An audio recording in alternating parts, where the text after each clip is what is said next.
Hey guys, my name is Nick Arleo. I'm a coaching major here at Ohio State. I'm going to be covering older youth and leading by example in the United States. With all the outspoken older youth regarding the school shootings as of recently, I kind of figured it'd be a nice topic to talk about. So, some summary key points here. Ever since the Sandy Hook Elementary school shooting, there have been 300 plus more school shootings in our country.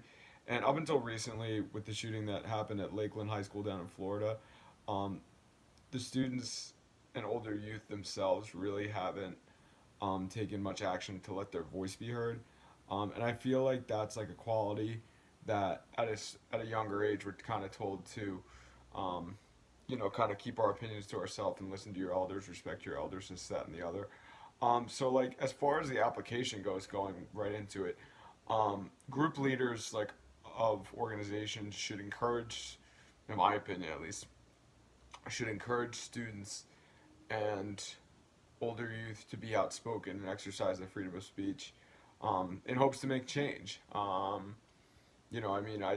think that a 12-year-old has the same rights as a 30-year-old. If you get what I mean. I mean, I don't want to start any controversy, but um, we all come from the same country, and I just feel like at a young age we're kind of brainwashed into not doing saying what we feel or doing anything like that. So I think like some of the group leaders of these youth organizations can kind of teach these kids at a even younger age, to have them speak out and be heard. Because obviously it would follow from generation to generation, and it kind of just goes back to the topic that I'm trying to hammer home here, which is leading by example.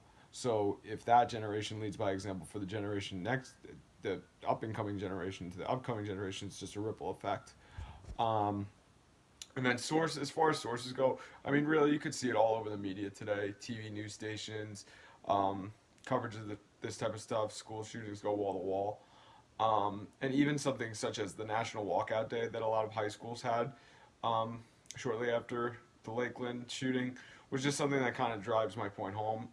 Um, Older youth shouldn't be afraid to lead by example, and any leader above that older youth as part of a program such as like Boys and Girls Clubs, YMCA's, etc., shouldn't be advising the older youth to stand pat and lead by rather than lead by example. I just think this is a perfect life lesson to teach the older youth that, um, especially in this world that we live in today, that it's not okay to stay silent. You have to speak out in order to make a change and cause that ripple effect and lead by example. So that's kind of the point I wanted to hammer home. So